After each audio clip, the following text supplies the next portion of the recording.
హనుమకొండ సభా ప్రాంగణం అంతా సిద్ధమవుతా ఉంది.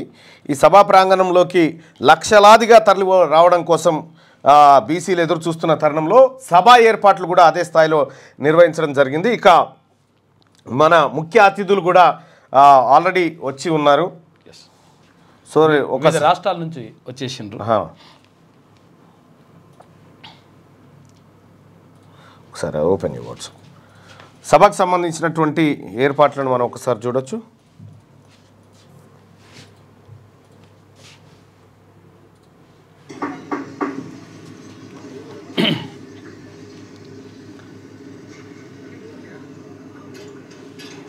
భారీ ఏర్పాట్లు మొత్తం అంటే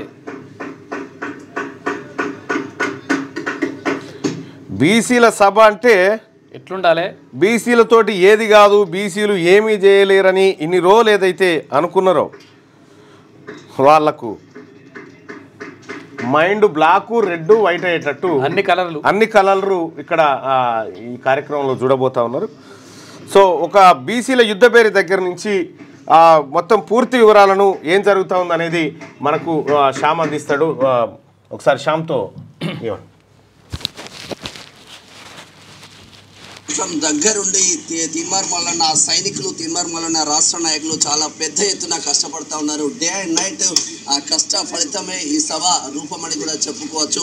ఎక్కడికెక్కడ మానిటరింగ్ చేస్తూ ప్రతి మినిట్ టు మినిట్ ఆ తీన్మార్ మల్లన్నకు అప్డేట్ చేస్తూ ఆ సభను ముందుకు సభా స్టేజ్ కావచ్చు, ఏర్పాట్లు కావచ్చు. ఇక్కడ గోపు వెంకట్ ఉన్నాడు, ఒకసారి మాట్లాడే ప్రయత్నం చేద్దాం. ఎట్లా జరుగుతుంది అన్న సభ ఏర్పాట్లు ఎట్లా జరుగుతుంది? కంప్లీట్ గా 10 రోజుల నుంచి ఇక్కడే ఉండి దగ్గరుండి చూస్తా ఉన్నాం. ఎట్లా నడుస్తా ఉంది సభ ఏర్పాట్లు? ఇప్పటికీ చూస్తున్నాము, కొంచెం లేట్ అయింది. 1.5 hour లోపల క్లియర్ అయితే అని చూస్తున్నాం. 1.5 గంట లోపు దీనికి రూపురేఖలు మొత్తం మార్చే అవకాశం. మనోళ్ళంతా అక్కడ తీవ్రంగా కృషి చేసి మొత్తానికి సభా ఏర్పాట్లన్నింటినీ శరవేగంగా ముందుకు తీసుకుపోతా ఉన్నారు. మరి మొత్తం బ్యాక్గ్రౌండ్ మొత్తం ఎల్ఈడి స్క్రీన్లు, తర్వాత 10-14 స్క్రీన్లతోటి లైవ్, అలాగే అన్ని ఛానల్కి లైవ్ బ్రాడ్కాస్ట్ ఇవ్వబోతా ఉన్నారు. సో ఇవి సభకు సంబంధించినటువంటి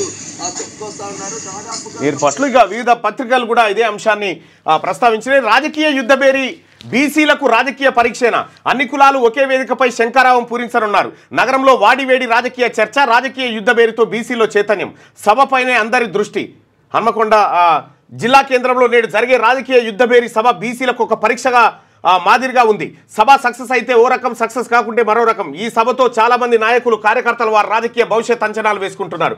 అనతి కాలంలోనే పంచాయతీ ఎన్నికలు, టీచర్స్ ఎమ్మెల్సీ ఎన్నికలు ఉండడం చేత ఊహల పల్లెకులో ఊగిసలాడుతున్నారు. వారి జాతకాలను పరీక్షించుకోనున్నారు. ఇది అంతా ఒక తంతు అయితే బీసీలు ఏకమైతే మన భవిష్యత్ ఏంటని అగ్రకులాల్లో గుబులు మొదలైంది.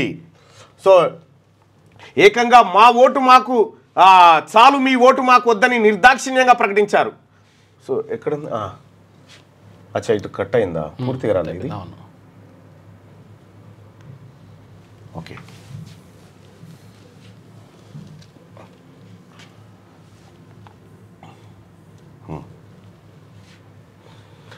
ఏకంగా మా ఓటు మాకు చాలు, మీ ఓటు మాకు వద్దు అని నిర్దాక్షిణ్యంగా ప్రకటించారు. దీంతో అగ్రకులాల్లో కొంత మేధోమదనం ప్రారంభమైంది. ఒక తెలంగాణ రాష్ట్రం నుండే కాకుండా పక్క రాష్ట్రాల నుండి ముఖ్య అతిథులు, ఎంపీలు పాల్గొనడం సభకు ప్రాధాన్యత నెలకొంది.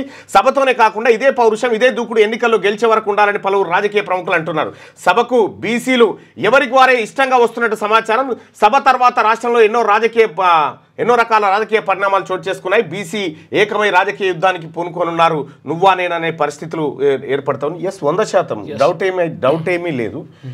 బీసీలు తాడో పేడో తెలుసుకోబోతా ఉన్నారు. అంతే, తాడో పేడో తేల్చుకునేటువంటి యుద్ధం ఇది, తెగదెంపుల యుద్ధం. తెలంగాణ రాష్ట్రం ఈ గడ్డ ప్రతి 10 ఏళ్లకోసారి ఒక ఉద్యమాన్ని అందిస్తుంది. మొన్న తెలంగాణ ఉద్యమాన్ని అందించింది, ఇప్పుడు బీసీల ఉద్యమాన్ని అందిస్తూ ఉంది. అన్ని ఉద్యమాలకు ప్రధాన కేంద్రంగా ఉండేటువంటి వరంగల్లో పెట్టినటువంటి ఏ సభ అయినా విజయవంతం, ఆ ఉద్యమం తీరాన్ని చేరింది ఖచ్చితంగా. సో అనేకటువంటి అంశాలు దాంట్లో ముడిపడి ఉన్నాయి. ఇక సరే, ఏదే మీరందరూ కూడా తరలి రండి. ఇక బడ్జెట్ వివరాలు, మిగతా వార్తల విషయాలు స్టార్ట్ కండి. దూర ప్రాంతాల నుంచి ఉన్నటువంటి సోదరులారా స్టార్ట్ కాండి, ఎందుకంటే హన్మకొండకి వెళ్ళాలి. క్యూ న్యూస్ ఛానల్లో పనిచేయటకు అనుభవం గల సీనియర్ వీడియో ఎడిటర్స్ కావాలను సంప్రదించవలసిన నెంబర్ 8688926084 qnewsads@gmail.com ను సంప్రదించండి. లైక్ చేయండి.